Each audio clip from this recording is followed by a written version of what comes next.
में दिनांक 7 सितंबर 2023 को साकेत नगर स्थित होटल मंदाकिनी रॉयल में आयोजित एक प्रेस वार्ता में अखिल भारतीय वैश्य एकता परिषद ने रक्षाबंधन एवं जन्माष्टमी के पावन पर्व की हार्दिक शुभकामनाएं दी। राष्ट्र के विकास की राजस्व के माध्यम से सार्वजनिक योगदान करने वाले वैश्य समाज है तथा रोजगार के साधन भी मुहैया प्राथमिकता के आधार पर करता है। उत्तर प्रदेश में वैश्य समाज की आबादी 16% है, जिसमें वैश्य समाज के साथ अपवर्ग विद्यमान है। सामाजिक संस्कृति एवं धार्मिक क्षेत्र में वैश्य बंधुओं सशक्त हस्ताक्षर है, लेकिन राजनीतिक क्षेत्र में सार्वजनिक अपेक्षित होने के कारण इस वर्ग का आर्थिक शोषण हुआ है, उत्पीड़न होता है। राजनीतिक क्षेत्र में हिस्सेदारी व भागीदारी है। और बताया राष्ट्रीय अर्थव्यवस्था में घरेलू व्यापार का 70% योगदान है। खुदरा व्यापार भारत में सबसे बड़ा निजी उद्योग है। देश के समस्त घरेलू व्यापार जीडीपी के लगभग 60% का योगदान है। देश का रिटेल व्यापार लगभग 12 लाख करोड़ रुपया है। रिटेल की लगभग 5.10 करोड़ से भी अधिक छोटी बड़ी दुकान है। देश में ब्रांडेड रिटेल मार्केट 6.5 अरब डॉलर है। इस व्यापार में करोड़ों लोग कामगार के रूप में कार्यरत है। असंगठित क्षेत्र का 90% रिटेलर के पास है। खुदरा व्यापार में वॉलमार्ट जैसी बड़ी विदेशी कंपनियों के आने से रिटेल के व्यापार करने वाले व्यापारियों पर प्रतिकूल प्रभाव पड़ रहा है। भारत की दुनिया का सबसे आकर्षक रिटेल बाजार है तथा तेजी से बढ़ती हुई ई कॉमर्स क्षेत्र के निवेश के मौके का लाभ उठाते हुए ऑनलाइन बाजार में विदेशी कंपनियों द्वारा अपना प्रभुत्व स्थापित करने का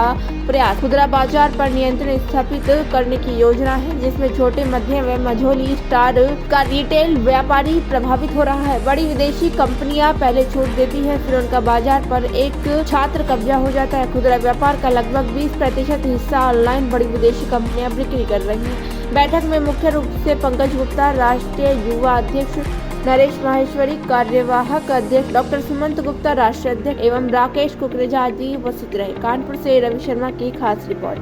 शुभकामनाएं, हार्दिक बधाई।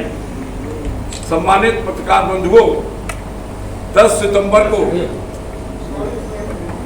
सितंबर को कानपुर के मंदाकिनी होटल में वैश्य व्यापारी समागम रखा गया है। इस सम्मेलन में हम लोग प्रमुख रूप से वैश्य और व्यापारी समाज की जो समस्याएं हैं उसको मुखरित करने का काम किया जाएगा। उत्तर प्रदेश में 80 लोकसभा क्षेत्र हैं, मात्र 2 सांसद वर्तमान समय में हैं, जबकि 12 क्षेत्र लोकसभा के ऐसे हैं जो वैश्य बाहुल्य हैं, जहां वैश्य मतदाता प्रभावी संख्या में रहता है। उसमें कानपुर का भी क्षेत्र है। हम लोग इस सम्मेलन के माध्यम से पुरजोर ढंग से आवाज उठाने का काम करेंगे कि वैश्य समाज को भी दी जाए, जिससे वैश्य समाज की भागीदारी सुनिश्चित की जाए।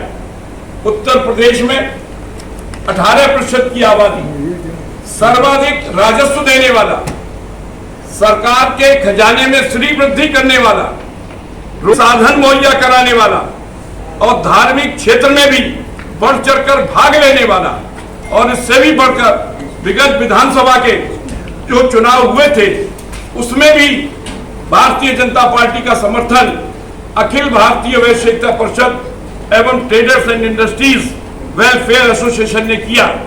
तो हम लोग भी मांग करेंगे कि राजनीति में हिस्सेदारी और भागीदारी वैश्य समाज को दी जाए। इसके साथ ही जो विधान परिषद है, जिस प्रकार से ग्रेजुएट कॉन्स्टिट्यूंसी स्नातक की सीटें आरक्षित हैं, जिस प्रकार से अध्यापकों की सीटें आरक्षित हैं, उसी तर्ज पर जीएसटी और आयकर दाताओं के लिए भी ये सीटें आरक्षित की जानी चाहिए, जिससे वैश्य समाज की आवाज विधान परिषद में गुंजायमान हो। इसके साथ ही जो निगम है, सरकारी निगम और सरकार के विभिन्न उपक्रम हैं, उसमें भी वैश्य समाज की हिस्सेदारी और भागीदारी हो, जिससे कि उनका भी राजनीति में हिस्सेदारी बढ़ सके। और इसके साथ ही जो भारतीय जनता पार्टी के संगठनात्मक चुनाव हो रहे हैं, उसमें भी वैश्य समाज की हिस्सेदारी अध्यक्ष के रूप में दी जानी चाहिए, उनका भी हिस्सेदारी प्राप्त हो। इसके साथ ही जो जीएसटी है और जीएसटी को जो ईडी से जोड़ा गया है, हम लोगों की मांग है कि ईडी को समाप्त किया जाना चाहिए और जीएसटी में जो सजा के साथ साथ जुर्माने का भी प्रावधान है, सजा के कॉलम को समाप्त हो, सर्वे और छापे जैसी उत्पीड़नात्मक कार्रवाई न की जाए। इन सब मांगों को लेकर हम लोग 10 सितंबर को मंदाकिनी होटल में इकट्ठे हो रहे हैं और आप सबके सहयोग से इस आवाज को उठाने का काम किया जा रहा है। आने वाले कल में वैश्य समाज की सामाजिक और राजनीतिक क्षेत्र में महती भूमिका स्थापित हो, इसके लिए हम लोग आवाज उठाने का काम इस सम्मेलन के माध्यम से करेंगे। महत्वपूर्ण विषय जो ऑनलाइन व्यवसाय है, खुदरा व्यापार में विशेषकर जो बड़ी विदेशी कंपनियां रिटेल क्षेत्र में आ गई हैं, अमेजन, वॉलमार्ट, उससे छोटा मध्यम मझोले स्तर का जो व्यापार है वो प्रभावित हो रहा है। हमारी मांग है कि बड़ी विदेशी कंपनियों पर जो फुटकर व्यवसाय में आ गई हैं उस पर 28% जीएसटी लगा देना चाहिए, जिससे जो छोटा व्यापारी है वो सुरक्षित रह सके, उसका व्यापार फल फूल सके और निश्चित रूप से छोटा, मध्यम और मझोले स्तर का व्यापार करने वाले और विशेषकर इलेक्ट्रॉनिक व्यवसाय पर इसका प्रतिकूल प्रभाव पड़ा है। बहुत बहुत धन्यवाद साहब।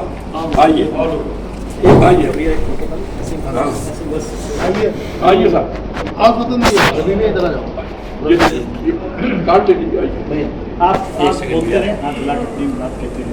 दुर्गा हमारे बिना क्या खुशी होगी? ऐसा जरूरी थोड़ी है। हम तो नहीं भाई, नहीं बात कर रहे हैं यार। अखिल भारतीय वैश्विक